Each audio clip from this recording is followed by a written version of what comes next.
Hai, Shalom. Apa kabar semuanya? Apa kabar saudara-saudara semua dalam Kristus Yesus? Semoga semuanya sehat-sehat selalu dan Tuhan Yesus selalu menolong kita. Terima kasih untuk semuanya yang sudah menonton teaching video saya dari pertama hingga sampai sekarang. Dan sekarang saya akan membahas minggu ini teaching video saya adalah tentang Yesus Kristus. Untuk minggu ini saya akan menjelaskan tentang Yesus Kristus.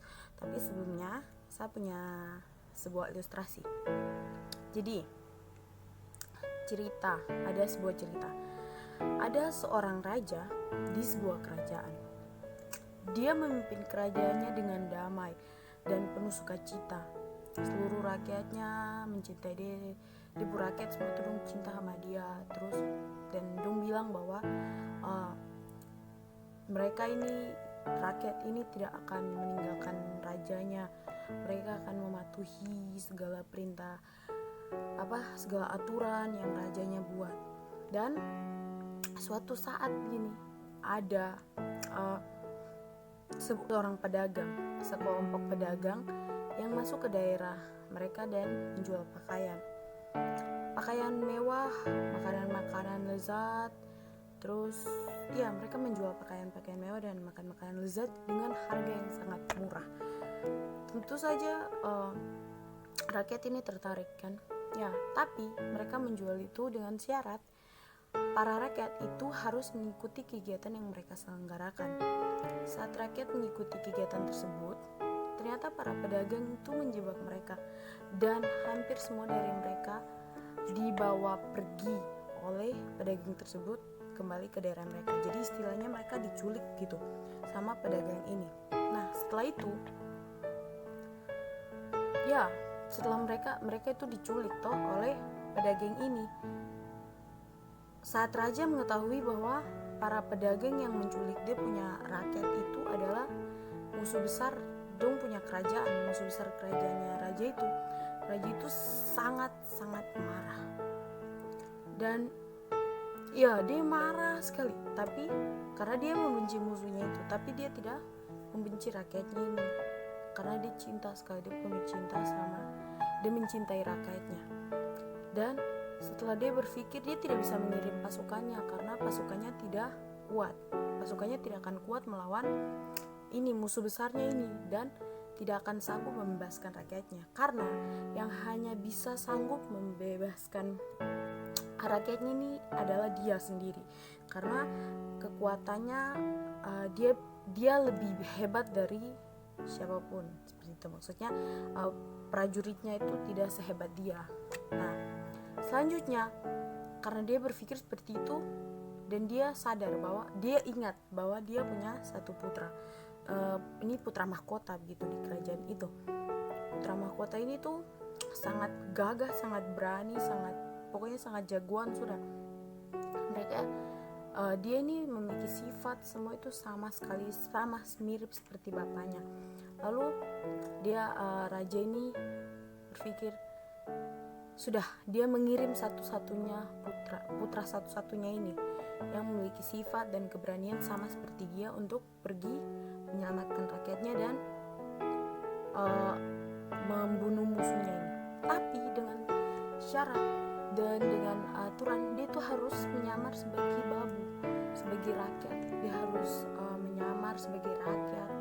Dan akhirnya sudah, anaknya ini rela berubah menjadi menyamar menjadi babu. Dia dihina, dia berjuang supaya untuk mematuhi perintah ayahnya ini untuk menyelamatkan rakyatnya. Padahal kan rakyatnya ini salah gitu juga, karena mereka mau mengikuti aturan. Tapi dia rela untuk menyamar sebagai babu, sebagai rakyat biasa. Dia dihina, dia disiksa, dia diludahi, dia kelaparan. Tapi akhirnya dia berhasil. Dia membunuh musuh itu dan dia menyelamatkan rakyat-rakyatnya. Nah guys, cerita ini menurut teman-teman semua, apakah cerita ini ada kaitannya dengan penjelasan yang akan saya jelaskan? Tentu Siapa itu Yesus? Oke.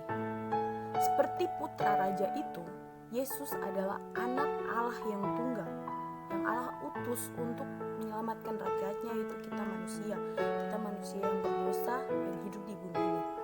Dan Yesus yang sepenuhnya Allah rela untuk menjadi sepenuhnya manusia. Jadi rela meninggalkan segala kealahannya, rela untuk melepaskan kemuliaannya, His glory. Jadi dia tuh rela meninggalkan semua yang dia punya, misalnya keilahiannya, dan dia turun menjadi sama dengan manusia. Dia adalah sepenuhnya manusia dan sepenuhnya Tuhan. Juru selamat, dia adalah seorang juru selamat yang lahir dari rahim perawan suci Maria yang diberi nama Yesus karena dia datang ke dunia ini untuk menjadi penyelamat umat manusia yang akan membayar semua dosa kita, menanggung rasa malu, membayar dosa kita dan rasa bersalah kita kepada Allah karena kita nih semua adalah pendosa. Dan Yesus adalah satu-satunya penyelamat yang pernah datang ke dunia ini untuk mati di kayu salib menebus dosa umat manusia, dan tidak akan ada lagi manusia yang sama seperti Yesus. Karena apa? Karena Yesus adalah sepenuhnya manusia, tapi dia juga sepenuhnya Tuhan. Dia sepenuhnya manusia, dia merasa lapar, dia merasa kesakitan, dia menangis, dia bertumbuh, dia memiliki teman, lingkungan, dia memiliki perasaan sedih, perasaan iba, dia takut. Ya, itu semua itu adalah sifat manusia. Jadi Yesus adalah sepenuhnya manusia, tapi Yesus juga adalah sepenuhnya Allah karena dia bisa melakukan mujizat dan dia yang mati di kayu salib. Kenapa saya bilang dia mati di kayu salib? Karena dia adalah sepenuhnya Allah, karena yang hanya bisa melakukan hal itu adalah Allah, adalah Tuhan kita. Dan ya, Yesus mati di kayu salib atas izin Tuhan untuk menanggung dosa-dosa kita. Dan ya, Yesus adalah sepenuhnya Allah dan sepenuhnya manusia karena dia tidak pernah berbuat dosa, dia tidak pernah berbuat kesalahan, tetapi dialah yang menanggung dosa kita. Bayangkan itu, saudara-saudara. Dialah Yesus juru selamat kita. Dia tidak pernah bersalah, dia sepenuhnya manusia tapi dia sepenuhnya Allah. Dia tidak pernah melakukan kesalahan atau dosa, tapi dia menyelamatkan dosa kita. So kita harus merasa bersyukur, ya. Kita harus mengucap syukur, kita harus percaya bahwa dia itu hidup, dia bangkit bagi kita. Dan apa yang dia lakukan, apa yang Yesus lakukan, Allah yang kita sembah itu mulia, dia suci dan benar, dia tidak pernah meninggalkan kita karena dia penuh dengan cinta.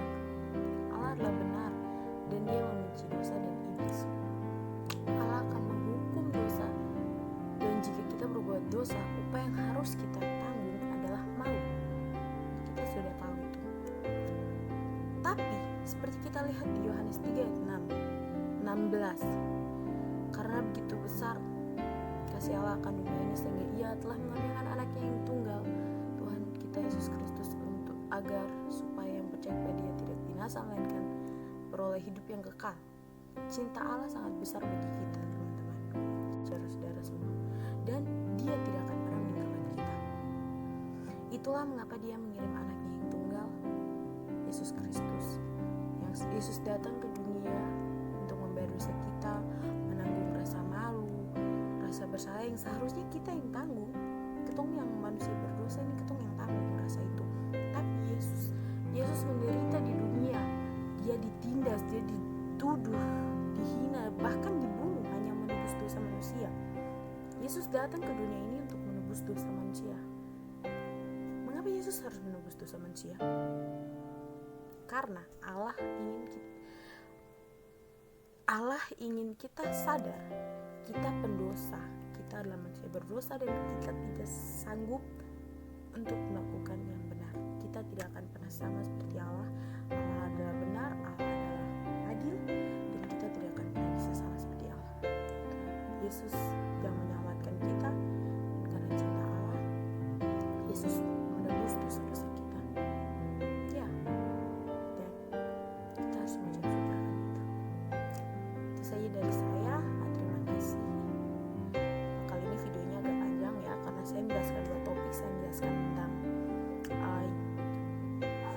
Christ, siapa itu Yesus Kristus, dan what is the atonement, apa itu penebusan. Terima kasih, thank you for watching this video. Semoga terberkati, semoga menjadi berkat bagi saudara-saudara. Tuhan Yesus memberkati. Shalom.